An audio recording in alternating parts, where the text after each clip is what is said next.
자, 이제 3대 금융업의 이제 장점만을 이용한 저축으로 저희가 이제 돈을 좀 불려보는 방법을 조금 말씀드려 보겠습니다. 아까 잠깐 말씀드렸는데요. 3대 금융업, 저희 나라 3대 금융업이 뭐라고요? 금융기관? 증권, 은행 증권. 은행, 증권, 보험사입니다. 근데 일단 사람들이 제일 많이 궁금해하는 부분은 사실 은행이에요. 자, 은행에서 하는 업무는 뭘까요? 예금 적금죠? 예금도 하고요. 또 적금, 대출, 또 보험도 보험이라기보다는 방카슈랑스라고 하죠. 방카슈랑스는 뱅크와 인슈런스의 합성어입니다. 그래서 은행에서 판매하는 보험이라고 얘기하죠. 또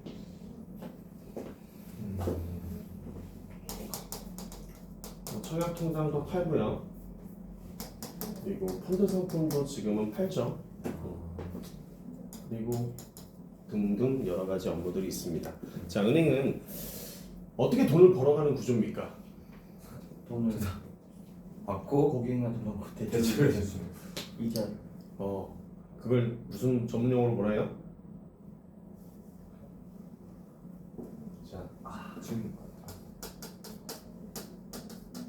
자, 예대 마진이라고 합니다. 예대 마진, 그죠? 예금과 대출 사이에서 나오는 마진으로 은행은 수익을 가져가는 겁니다. 그래서 이 기준을 먼저 아셔야 돼요. 그러니까 이 정도는 다 아실 거라고 생각합니다. 그러면 제가 이제 말씀드렸던 것 중에 은행에서 분명히 필요한 부분이 있다라고 말씀드렸어요. 저희 가까이 있기 때문에. 그러면 은행에서 재테크 초보들이 처음에 할 수 있는 또 필요한 부분은 뭐가 있을까요? 자산을 증식시키는데 필요한 부분. 예금, 적금, 청약.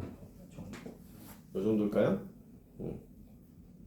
예금, 적금, 청약, 대출 정도까지 되겠죠. 예전에는 대출이 사실 엄청 많이 고금리였지만 이제 현 정부로 돌아서면서 실질적으로는 지금은 대출을 없이 집을 사는 사람을 뭐라고 해요? 바보라고 하죠. 대출 없이 집을 사는 사람을 바보라고 해요. 왜요? 부자도 대출 받았어요. 대출 금리가 낮기 때문에 아파트 금액이 올라가는 시세 차익을 무조건 이득이니까. 그래서 그랬다가 지금 현재는 금리가 잠깐 많이 올라가고 있죠. 그래서 갑자기 이 국민들이 불안에 떨고 있습니다. 근데 어쨌든 앞으로 다시 또 기준금리는 내려갈 수 있는 가능성이 크고요. 기준금리가 내려가면 대출금리는 자연스럽게 다시 또 내려가고 있습니다. 지금 현재도 기준금리는 올라가고 있지만 대출금리는 올려놨던 걸 다시 줄이고 있습니다. 이유는 부동산 거래량 축소 때문입니다. 거래량을 다시 많이 만들기 위해서 대출을 다시 줄이는 것도 있고요. 그리고 거래량을 지금 가지고 있는 보유하고 있는 집을 변동금리를 받은 대출을 하는 사람이 엄청 많죠. 그래서 이걸 내기가 어려워서 집을 다시 내놓고 있는 사람들이 되게 많아집니다. 그럼 자연스럽게 부동산 시장은 어떻게 됩니까? 계속 떨어집니다. 그래서 그 떨어지는 것들을 대비하고자 대출금리를 조금 줄여주고 있는 겁니다. 근데 어쨌든 다시 돌아와서 은행에서 저희가 필요한 자금 자체는 필요한 이런 저축이나 할 수 있는 재테크 방법은 일단 예금이 될 것 같은데요. 사실상 예금은 재테크를 증식시킨다? 물론 증식시킬 수 있어요. 근데 과거의 예금은 금리가 고금리여서 사실 되게 필요했다면 지금 현재는 금리가 굉장히 낮기 때문에 정기 예금을 활용하는 건 잠시 어쩔 때 활용하냐면 주식이 증시가 많이 떨어졌을 때 현물 자산의 50% 내지 70% 정도를 가지고 있으라고 합니다. 그때 예금으로 잠깐 돌려놓으라고 얘기하는 거고요. 나머지는 사실 쓸데없습니다. 이해되시죠? 그리고 적금을 생각보다 주변에 사람들이 굉장히 많이 하고 있어요. 지금 최근 들어서 희망적금, 청년희망적금 뭐 이런 것들 되게 많이 하고 계시죠. 근데 적금은 지금 현재 금리가 몇 프로입니까? 은행에서 1금융권? 0.1.3. 저기 한 2, 3년 전에 얘기하시네요. 335, 지금 현재는 적금은 4%대, 5%대, 6%대까지 적금이 나오고 있습니다. 저희 나라 대한민국 기준 금리가 몇 프로인지 아세요 지금? 3.5. 그죠? 지금 3.5% 정도 되잖아요. 그러니까 3.5%를 무조건 넘어서는 게 적금 이자예요. 기준금리를 정해놨잖아요. 근데 어쨌든 적금에 혹시 이자를 지금 어떻게 지급하고 있는지 아세요? 네. 어떻게 지급해요? 이제 1년 만기니까 그게 사실 1년 만기가 아니라 월별로 환산돼서 하는 거 같아요. 그럼 교육을 들으셨나봐요. 처음 들었을 때 어땠어요? 부시고 싶었어요. 송현이는 알아요? 어때? 어떻게 지급돼요? 설명 한번 해볼 수 있는 사람. 설명. 예를 들어 2023년 1월에 적금 100만 원씩 월에 이자 5%로 생각을 하고 납입을 해서 내년 1월 1일에 다시 현금을 받는다고 가정을 하면 1월 1일부터 100만 원씩 해서 그 1년간 총 내가 내는 원금은 1,200입니다. 그러나 적금이란 건 1년 만기를 기준으로 하기 때문에 1월 1일부터 그러니까 당장 1월 1일 날 낸 건 5%를 가져가지만 2월 1일부터는 5%가 아니라 점점 떨어집니다. 그러니까 사실상 왜 떨어져요? 1년을 채우지 못했기 때문이죠. 그러니까 점점 내가 환급 날짜와 가까워지면 가까워질수록 정해놨던 이자만큼 못 받고 사실상 원래 수치상으로 계산했던 1200의 5%인 60만 원을 못 받는 게 아니라 한 30만 원? 거기서 또 이자 소득세를 떼서 30만 원보다 적습니다. 네, 아주 좋아요. 본인들이 다 이해를 잘하고 계시는 것 같습니다. 하지만 저희는 우리만 이해하는 게 아니고요. 상대방이 이해를 편하게 쉽게 얘기할 수 있어야 됩니다. 근데 이렇게 얘기하면 좀 이해하기가 어려워요. 왜? 저희가 지금 이렇게 얘기 한번 해볼게요. 적금 이제 이자를 지급하는 방식에 대해서 조금 말씀드릴 건데요. 한 가지 예를 한번 들어볼게요. 월에 100만 원씩 저축을 합니다. 그리고요 1년 동안 적금할 건데 1년은 그냥 계산하기 쉽게 12개월이 아니고요 10개월로 한번 계산해 볼게요. 그리고 연 금리는요 말도 안 되지만 10%로 계산 한번 해볼게요. 저희는 계산하기 쉽게 어쨌든 고객들한테 안내를 해드려야 되니까. 그러면 내가 고객님 100만 원씩 1년 동안 내면 원금이 얼마예요? 1,000만 원. 근데 고객님이 생각했을 때 1,000만 원을 받으셨어요. 근데 연금리가 10%래요. 그러면 금리가 얼마 정도 붙어야 되는 거예요? 100만 원. 그죠? 100만 원이 나와야 되는데요. 100만 원이 나와요, 고객님? 적금 해보셨죠? 나와요? 안 나와요. 근데 그 이유가 뭘까요? 그럼 고객들 다 그래요. 세금이요. 세금 몇 %인지 아세요? 15.4. 여기 있는 분들은 다 알지만 우리가 만나는 사람들은 모릅니다. 그러니까 실질적으로 잘 모르시는 것도 있는데, 그러니까 세금이라는 부분 자체를 물론 이 정도만 얘기하셔도 되게 칭찬을 많이 합니다. 세금이요? 저 이런 걸 아시네요. 그래도 고객님. 근데 세금 떼기 전에 저희가 이제 이자를 지급하는 방식이 조금 다르더라고요. 저도 이 얘기를 처음 이렇게 공부하면서 느꼈을 때 사실 되게 충격 아닌 충격을 받았던, 이때 이 설명하는 이 상담 내용 자체를 뭐라고 불렀냐면 은행의 뒷모습이라고 얘기했습니다. 저는 은행의 뒷모습으로 알고 교육을 받았던 사람인데요. 왜 그러냐면요, 은행에 가서 보다 보면 저희가 플랫폼이나 플랜카드에 연금리라고 써져 있는 것들이 많이 보일 겁니다. 연금리 2.5% 특판 뭐 어쩌고 해서 막 이번 달만 드립니다 뭐 이렇게 해서 연금리라고 써 있습니다. 근데 연금리라는 말 보시면 어떻게 써 있어요? 자, 이런 문구 많이 보시지 않았어요? 근데 연이라는 부분이 되게 작게 써 있어요. 왜 그래요? 그냥 이렇게 쓰면 되잖아. 사실상 이렇게 쓰면 되는데 왜 굳이? 연이라는 게 안 좋다. 안 좋다기보다 무언가를 숨기려고 하는 건 있을 거라고 생각합니다. 제 추측이에요. 근데 자, 이 연이라는 부분은 어쨌든 1년을 의미하는 겁니다. 근데 이 연이라는 부분이 의미하는 말은 1년 동안 내 돈이 거치가 돼 있을 때만 이자를 주겠다는 얘기예요. 자, 다른 말로 무슨 얘기냐? 첫째 달에 제가 100만 원을 냅니다. 그럼 이자 얼마 나와요? 10%. 10만 원이 10만 원 나오죠. 둘째 달에 제가 100만 원 냅니다. 이자 얼마 나와요? 99만 원. 그렇죠. 뭐 10만 원. 근데 모르는 사람이라면 대부분은 거의 다 10만 원. 여기서 갑자기 20만 원을 얘기하는 사람이 있어요. 진짜로. 그래서 제가 그럽니다. 20만 원 얘기해. 전 그럼 은행에다가 모든 재산을 다 넣을 것 같은데요. 제가 이렇게 얘기합니다. 그럼 아닌가요? 막 이래요. 자, 실제로 원래 보통 사람들은 10만 원이라고 생각하시는데요. 이때부터 이제 9만 원이 나옵니다. 이유는요. 제가 첫째 달에는 분명히 남은 기간이 있으니까 이 거치할 수 있는 기간이 1년이라는 시간이 있어서 이자를 준다라고 말씀드렸어요. 그래서 둘째 달에 주려고 했더니 이미 첫째 달에 대한 이자는 다 줘버린 거야. 첫째 달에 대한 이자는 다 제외하고 남은 기간에 대해서만 이자를 드리겠습니다라는 게 은행에서 지금 취재하고 있는 이자 지급 방식입니다. 그래서 9만 원을 주고요. 그 다음 달이 되면 8만 원을 주고요. 이렇게 해서 쭉 해서 마지막 1년을 다 채웁니다. 만 원 줍니다. 자, 19876543을 다 더하면 얼마예요? 55만 원. 자, 55만 원이죠. 자, 55만 원인데, 자, 원래 내가 생각했던 게 100만 원인데요. 거의 반토막이 나버렸네요. 그죠? 근데 55만 원에서 또 뭘 뗀다? 이자. 물론. 이자. 자, 우리나라는 이자 소득세라는 세금을 또 공제하게 돼 있습니다. 이자 소득세는 몇 프로다? 15.4. 자, 15.4%입니다.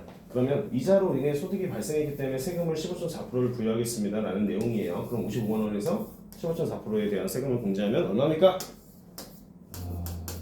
82만 원대. 47만 얼마 정도 나와요. 자, 47만 얼마 정도 나와요. 자, 내가 생각했던 건 100만 원인데 실제로 지급받는 건 얼마다? 80만 지금 대한민국에서 지금 기준금리를 대입했을 때 금리가 나온다는 걸 대충 따지면 만약에 한 5%짜리 적금을 한대 또는 4%짜리 적금을 한대요. 100만 원씩 저축했어요. 얼마 나와야 돼요 원래? 이자는? 원래 48만 원 내지 60만 원 정도가 나와야 되죠. 근데 48만 원 내지 60만 원짜리를 가입했을 때 실질적으로 우리가 받는 이자는 얼마다? 20만 30만 원. 한 2, 30만 원 정도 받겠죠. 2, 30만 원 받으면 되게 좋아할 수 있어요. 근데 문제는 뭐냐면 기준금리가 지금처럼 계속 높을 수 없습니다. 그렇기 때문에 시간이 지나면 자연스럽게 다시 떨어질 거니까 그때 가면 내가 원금만 보장하려고 은행에 돈을 넣어놨는데 이게 무슨 상관이에요? 원금만 보장되면 되죠? 라고 하는 고객들도 굉장히 많습니다. 근데 이럴 때 뭐라고 해야 돼요? 자, 그렇죠. 물가 상승률이 굉장히 많이 올라가고 있다는 얘기를 꼭 하셔야 됩니다. 기준금리가 낮아서 내가 원금은 보장해 주는데 이자가 직권이만큼밖에 되지 않아요. 근데 이자가 직권이밖에 되지 않아도 못해도 우리가 물가는 따라가야지 화폐 가치가 떨어지지 않는 겁니다. 그죠? 그럴 무슨 말이 뭐 다른 전문용어로 뭐라 해요? 인플레이션. 그죠? 인플레이션 효과라고 하죠. 그러니까 잘 보시면 이제 이런 생각을 하셔야 됩니다. 지금 현재 대한민국에 최근 한 6개월, 최근 1년간 물가 이 인플레이션 시장은 몇 프로 정도 상승했을까요? 2.8. 그죠? 평균적으로 봤을 때 5%대입니다. 근데요, 5%대가 아니고 중간중간에 갑자기 엄청 많이 올라갔던 물가가 있죠. 이 달마다 평가할 때요. 그죠? 달마다 평가할 때 작년 11월 달이 12%인가 올라갔어요. 그리고 12%, 9%, 9%, 8%막 이렇게 평균적으로 올라가다가 작년 초기에 한 4%, 5%막 이렇게 올라갔죠. 그러니까 평균적으로 봤을 때 5% 정도가 맞습니다. 그럼 5%를 따라가는 저축은 하셔야 됩니다. 그죠? 근데 여기서 제일 중요한 건요. 제가 고객분들한테 이런 얘기도 해요. 자, 물가가 올라가요. 그럼 물가는 복리로 올라가요? 단위로 올라가요? 그죠? 잘 생각해 보세요. 커피 원두가 있어요. 커피가 원두가 있는데 처음에 내가 이 커피를 원두를 처음 판매할 때는요 100원에 팔았어. 근데 내가 이 100원짜리가 1,500원이 아니 100원짜리가 아니라 200원이 됐어. 그러면 그 다음 연도엔 100원에서 올라요? 200원에서 오르잖아요. 그러니까 물가는 복리로 올라가는데 우리 저축은 계속 단위 저축을 하고 있는 거야. 그죠? 그럼 갭 차이는 점점 더 커지겠죠? 물가를 따라가지도 못하는데 복리이자와 복리로 올라가고 있는 물가를 단위로 저축하고 있는 저축이 절대 따라갈 수 없습니다. 이해되세요? 네. 자, 은행이 끝났어요. 자, 다음. 자, 은행은 이렇게 이자를 지급해 줬어요. 그럼 은행에다가 저축을 해야 될까요, 말아야 될까요? 그래도 해야 돼요. 네? 해야 돼요. 왜요? 습관화. 내가 말했나? 아니요. 오. 은행은요. 저는 이제 은행 적금을 하는 건요. 사실 저는 습관이 가장 중요하다고 생각해요. 두 번째는요.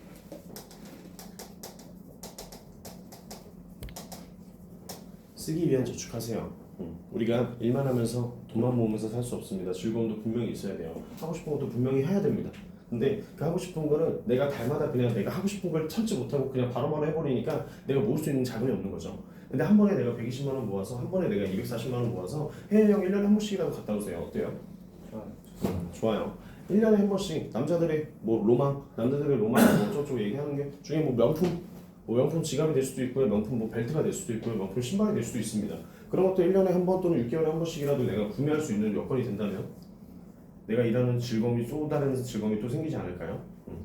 그래서 저는 예전에 한번 이런 적이 있어요. 10만 원짜리 4개 정도의 통장을 만들어서요. 10만 원, 10만 원, 10만 원, 10만 원 해서 3월 달에, 6월 달에, 9월 달에, 12월 달에 이렇게 나오게끔 만들어 놨어. 그때 110만 원, 120만 원, 120만 원, 110만 원 나오는 거야.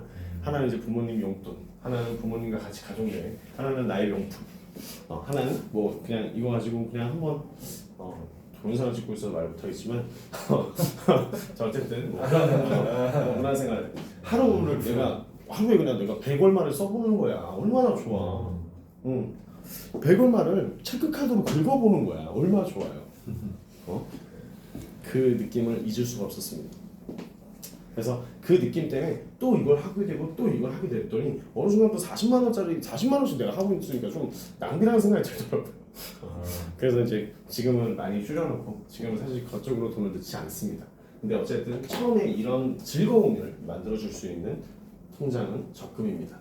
자, 대출은요 앞으로 어떻게 돈을 써야 되는지에 대해서 충분히 많이 얘기 드릴 거니까 패스하고 넘어갈게요. 자, 청약인데요. 자, 청약저축은 왜 하는 겁니까? 분양 그게 필요. 네. 분양이 필요해요? 무슨 분양? 주택청. 갑자기 그렇죠. 자, 청약을 왜 하는 거예요? 쉽게 심플하게 이자가 좋아요. 이자가 좋아서 집 살러. 그죠? 내 집 마련이잖아 사실. 이자가 좋든 말든 사실 총 들어갈 수 있는 무수는 얼마까지밖에 안 들어가요? 10만 원인가? 10만. 월납 50만 원까지 가능해요. 50만 원까지 가능한데 최대 들어갈 수 있는 금액이 1,000만 원 이상 안 들어갑니다. 그렇기 때문에 청약으로는 저축을 하는 게 아닙니다. 자, 청약은 내 집 마련을 만들기 위한 수단입니다. 자, 근데 청약으로 내 집 마련을 할 때 우리도 집을 살 수 있는 주거 형태가 여러 가지가 있잖아요. 뭐뭐 있어요? 아파트, 아파트가 있을 거고요. 오피스텔, 빌라. 빌라, 주택, 뭐 이런 데가 있겠죠. 자, 여기서 우리는 뭘 누리면서 청약을 하시는 겁니까? 아파트. 왜요? 왜요? 심플하게 왜요? 거기서 좀 싸니까. 에? 거기서 아파트 청약. 꾸사? 뭔 말이야? 부동산. 부동산. 뭐? 부동산 분양을 아파트. 싸게 사서 비싸게 팔 수 있어요. 그래요. 아파트가 우리나라에서 가장 안정적인 투자라고 생각하는 거예요. 우리나라에 청약 가입돼 있는 청약 통장을 가입하신 인구수가 몇만 명이 되시는지 아세요? 지금 와, 공부했어요? 그냥 뉴스. 제가 처음 들어왔을 때 1,200만 명에서 1,300만 명이었어요. 청약 통장 가입 인수가. 진짜. 근데 약 6년 만에 거의 2배 가까이 청약 통장이 올랐죠. 이유는 코로나 때 아파트 값이 엄청 많이 올라서예요. 그러니까 너도 나도 다 넣어놔라. 근데 자, 여기서 아파트를 어찌됐든 청약으로 써야 됩니다. 근데 요즘에는 오피스텔과 또는 뭐 빌라, 주택, 상가, 그리고 요즘 오피스텔형 아파트, 주상복합형 아파트 이런 것들이 이제 붙어서 나오면서 자연스럽게 청약을 쓸 수 있는 주거 형태가 굉장히 많아졌습니다. 하지만 청약은 우리는 웬만하면 프리미엄 아파트에다가 쓰셔야 되는 게 맞습니다. 왜요? 한 번에 기억해. 한 번에 많이 올라갈 수 있는 가능성도 크지만 어찌됐든 사람들이 제일 많이 몰릴 겁니다. 가장 많이 몰리는 사람들이 수요자가 많은 이 지역의 아파트는요, 자연스럽게 이 아파트 금액이 오를 확률은 굉장히 높습니다. 그래서 제가 그냥 감히 말씀드리면 청약은 아파트를 활용하시는데 쓰셔야 됩니다. 요즘에는 임대주택, 청년 임대주택 이런 걸로도 청약을 쓰고 있는 분들이 되게 많으세요. 근데 사실 아파트를 내가 프리미엄을 하려고 했더니 분양가가 7억, 10억인 거야. 그럼 내 처음에 가지고 있어야 되는 모수가 얼마예요? 7억 10억이요? 그러면 5%. 10%죠. 그죠? 7천만 원 내지 1억 정도는 있으셔야지 프리미엄 아파트를 내가 노려볼 수 있는 거예요. 근데 여기서 최대 대출이 80%까지 나오는데요. 한도는 어차피 6억까지밖에 안 나옵니다. 그럼 내 순수 모수로 가지고 있어야 되는 자금은 얼마입니까? 얼마입니까? 못해도 한 3억 정도? 2, 3억은 있어야겠죠. 왜냐면 한도가 6억까지밖에 안 나오니까요. 그죠? 그러니까 프리미엄 아파트 들어가기가 어려운 겁니다. 이해되세요? 근데 여기서 이제 제가 청약을 쓰실 때 중요하게 생각하셔야 되는 게 뭐가 있냐면, 예를 들면 이런 거예요. 내가 청약으로 분양 일정이 나와요. 그러면 청약으로 아파트를 좀 저렴하게 들어갈 수 있다는 얘기 들어보신 적 있지 않아요? 이유가 뭐예요? 대출에서. 대출해서? 일반 아파트 나와 있는 거는 대출 못 받아요? 다 받아요, 똑같이. 저렴하게 이제 아파트를 구매할 수 있습니다. 약 한 시세가의 20% 내지 30% 최대까지.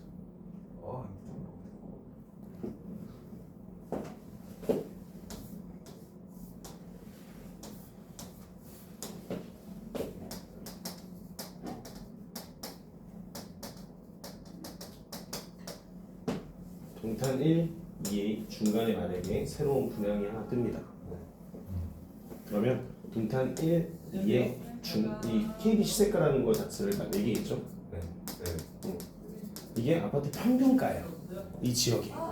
그래서 평균가가 만약에 매겼는데 얘가 동탄 1도 신도시가 7억, 20도시가 10억 정도예요. 그러면 평균 매매가는 얼마예요? 8천.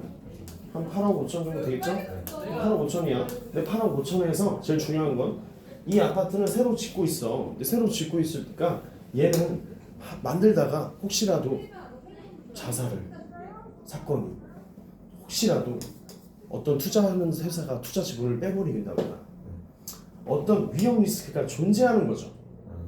그죠? 내 자재가 건물 자재가 뭔가 불량이다거나 이런 기사가 엄청 많이 나왔을 거야 여태까지. 그래서 내가 이거를 만들기 위해서 건설회사나 국가에서는 무슨 돈을 갖다 쓰는 거야? 청약통장에 가입하신 은행 자금을 여기서 갖다 쓰는 거야. 그렇기 때문에 갖다 쓰니까 청약통장을 가지고 있는 사람들한테 우선권을 주는 겁니다. 근데 우선권을 주는데 만들어지다가 무슨 문제가 생기면 누가 책임질 거냐는 거야. 은행이 책임져요? 건설회사가 책임져요? 아무도 책임져 주지 않아요. 그러니까 자연스럽게 위험 리스크가 부담되는 겁니다. 그래서 그 위험 리스크에 대비하는 게 약 8억 5천 정도가 매겨지면 여기서 20%에서 30% 정도가 저렴하게 나와요. 그럼 얼마야? 5, 6억이죠? 그럼 내가 5, 6억의 프리미엄 아파트를 노릴 수 있는 겁니다. 이게 청약이에요. 그래서 청약은 로또라고 하는 겁니다. 이해되세요? 그리고 나서 이게 완공이 다 됐어요. 난 분양을 다 받았는데 그러면 여기 있는 금액이랑 여기 있는 아파트 중에 제일 비싼 게 있어. 근데 얘가 제일 신축이야. 어떤 게 제일 비싸요? 얘가 제일 비쌀 거 아니야. 그죠? 그럼 20, 30% 저렴하게 들어갔다 20, 30%까지 올라버리면 내 원금의 2배까지도 올라갈 수 있는 거예요. 그러니까 로또라고 하는 거예요. 이해되세요? 그래서 청약통장은 굉장히 중요합니다. 그래서 청약은 10만 원씩은 무조건 넣으셔야 돼요. 청약은 2만 원부터 50만 원까지 가입이 가능하시지만 10만 원을 추천드리는 이유는 만약에 똑같은 청약 점수가 매겨져요. 근데 청약 점수가 매겨지는데 똑같은 점수를 내고 있는 사람이 되게 많아 생각보다. 청약 점수 매겨지는 기준이나 이런 것들은 각자 공부하세요. 시간 없으니까. 근데 어쨌든 청약 점수 이렇게 매겨지는 청약 콤에 들어가면 청약 점수가 다 나옵니다. 근데 거기서 점수가 비슷한 사람들이 생각보다 많습니다. 나이대가 비슷하기 때문에 비슷한 나이대에 있는 사람들은 점수를 그 정도밖에 받지 못해요. 비슷한 점수인데 월납이 2만 원짜리냐 10만 원짜리냐면 무조건 10만 원이에요. 그래서 10만 원짜리가 무조건 이기기 때문에 10만 원을 넣으라고 얘기하는 겁니다. 이해되시죠? 네. 자, 은행은 그러면 제가 정리를 마지막으로 한번 할게요. 자, 펀드도 있고 뭐 여러 가지 방카이슈런스도 있고 이렇지만 어쨌든 재테크에 대한 우리가 자산을 재기시키고 조금 우리가 재테크를 하면서 필요한 부분 자체는 어쨌든 적금 그리고 청약 그리고 대출입니다. 그래서 적금은 제가 아까 말씀드린 대로 습관 그리고 쓰기 위한 저축 이 정도로 만드시면 될 것 같고요. 10만 원 정도에서 20만 원 정도. 청약 한 10만 원 정도 넣으셔서 이 정도로 은행은 어느 정도 준비하시면 되게 좋을 것 같습니다. 우리가 지금 살아가고 있는 거에서 은행을 활용할 수 있는 부분은 자 이해되시죠? 네. 몇 시에요? 18분